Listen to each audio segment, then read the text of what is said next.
So, today I want to talk about buying in bulk. I especially want to tackle this from the perspective of collectivism. But in order to do that, I need to talk about the power of buying bulk in general. Buying bulk allows for financial power over the price of a good that is being purchased. While you might spend a much larger sum purchasing a large quantity of an item, because you've purchased such a large quantity, the individual price of each particular item is going to be driven down. This is what's known as the unit price. So when you buy a large quantity of a product, the unit price will often be lower than the actual price of an individual item you would find in a storefront. One of the examples that we see of this in capitalism is the distribution of an item or product from wholesaler to consumer. When an item goes from the factory to a wholesaler, and then goes from the wholesaler to a storefront, and then goes from the storefront into your hands, it is exchanged hands a number of times before it reaches you. So the wholesaler will have a large quantity, a large stock of this item, and they will distribute these large, huge amounts of product to different storefronts. And because the storefront is purchasing them in such large quantities, the price for the store goes down. Then the storefront can mark the price up on the product in order to make more money, and that's how they generate revenue. Over time, this small amount of revenue for each item ends up producing enough for the store to generally run itself and be a middle person in this exchange. And so when one purchases wholesale and purchases these large quantity of goods, we know that costs can go down. Another example that you might have experienced or come across in your life is if you've ever seen a store that has bulk bins. Usually bulk bins will be able to provide you something like any sort of grain or any sort of small, treat that would be a lot more expensive if it was bagged and sold on the shelves separately. But because you're buying it from a storefront that bought it in very, very large quantities, without packaging, without any other, cumbersome things that would add to cost, you're able to, pull that little lever down and put it in a bag and put it and weigh it and get it for a certain weight price. Generally speaking, that type of system that's usually found in co-ops, but often found in many other types of stores, is a model of purchasing in bulk to drive down costs.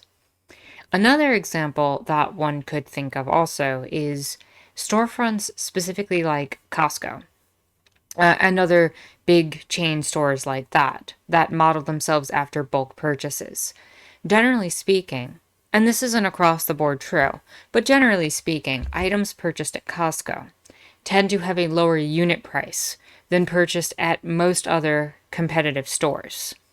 And this is because you as an individual are required to purchase that item not as an individual item, but in bulk. You might not be buying one thing, you might be buying 24.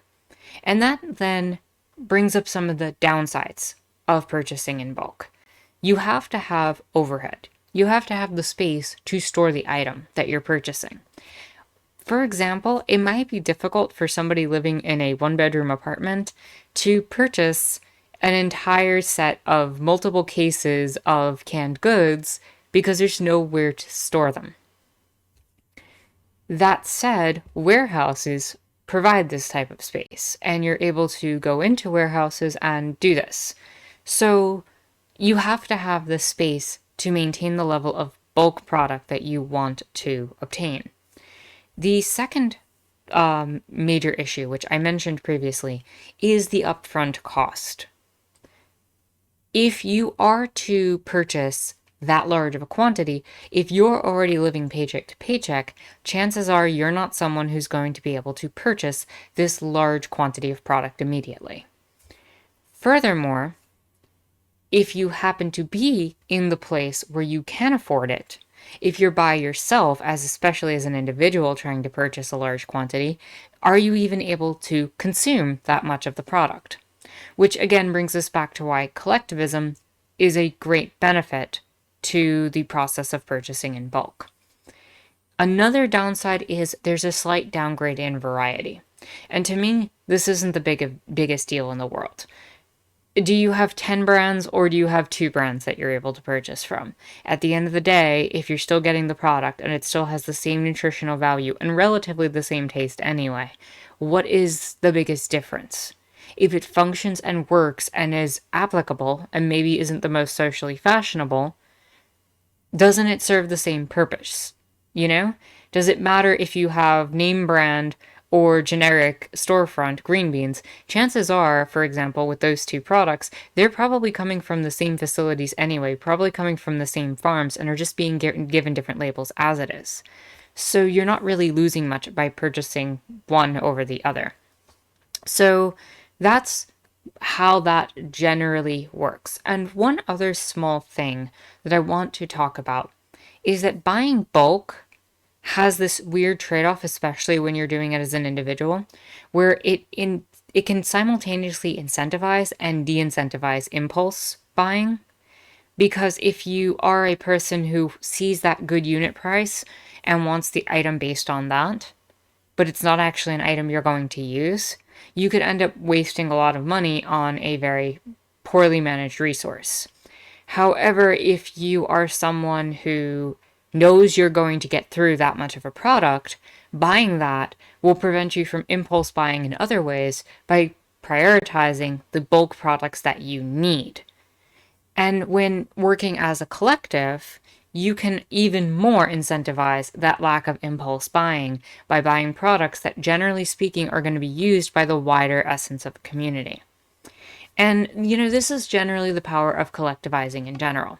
You're always able to change the financial gain, whether it be unions, whether it be bulk purchases, whether it be attaining any sort of collective action like a protest, or any sort of desire for legislature to change by appealing in a group. If you're able to lobby in a group as opposed to one individual, you will always have greater power in terms of collectivizing. There is no room really in this day and age for an individual to be able to make change and function as properly on their own. Individuals pay more for most things, whether it be from lower costs from working, not unionizing, you're going to get lower prices than if you have a collective union. If you buy things, like I just stated, you're going to pay more per unit price from a store than if you bought it wholesale from the wholesaler. And this is generally true across the board. There is more power in collectivizing than not. And the wealthy people know this already. That's why they do it with each other. They collectively work together in terms of fixing certain prices. There is a reason that industries are invested in now as opposed to individual companies. Competition makes prices go in a bad direction for the people who are not collectivizing. So I want to tie this in to one other thing. That is food pantries as a model for distribution, at least while we're in our current economic system. Now, obviously, I've brought up the issue where if food travels from a wholesaler to a storefront to the person, you're paying a very large price for a single can of food, for example. But food banks and food pantries are typically able to take a single donated dollar and turn that into 10 meals on average. And they do that by collectively purchasing. They are able to use a combination of donations, discounts from food producers, bulk purchasing, and using government assistance, like government subsidies, to basically extend $1 into the meal for 10 people, whereas an average person could only purchase maybe 1 or 2 cans of food, depending on what it is, with that dollar. There's something important and key to be looking at in terms of the way food pantries manage themselves and are able to collect that much food for such a small cost. And maybe, like I said, you don't get the optimal results of food, but a lot of these pantries are able to provide fresh vegetables. A lot of these pantries are able to provide long-term shelf-stable foods in both cans and, dried products, beans, rice, etc.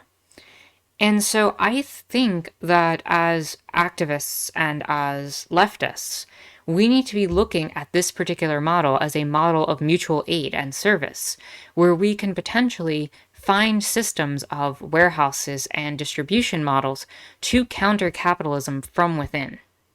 If we're able to create a system where a warehouse or storefront of some kind could exist, modeled after something like a Costco, but done in a way that is more economical, maybe spends the dollar a little more wisely, and is done with a local community in mind, based on models of food pantries, I really think that we could actually create better systems.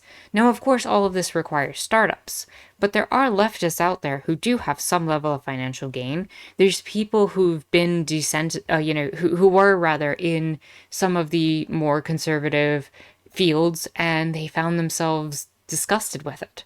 Finding people like that to come in and invest in ideas, in resources, in some sort of distribution model like this is something that could change the entire game of certain neighborhoods and towns that are struggling right now. I think it'd be a worthwhile endeavor, at least, to look into the possibility of doing this. Furthermore, if you are someone in the position of donating, do not buy your own food. Give the money to the food pantries, because even if they are paying workers, even if they are paying people to do this good service that they're doing, even if it's not just a purely volunteer run basis, which a lot of them are, there is a good chance that your dollar spent will actually provide a lot more food and value to people than if you just went out and purchased a can and brought it over yourself. It saves you the overhead, it puts the work on to the people who are doing it and know how to make that money go far.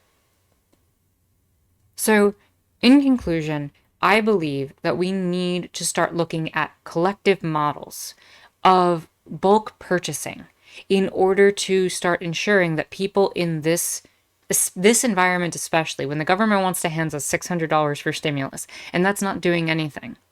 Maybe instead of $600 per person, we start looking at that as a community of people with $600 being able to collectively spend it together. And the bonus to that is that means that, you can buy more bulk things together and cut costs and make that $600 truly last longer than it is now, because unfortunately, we're not getting more.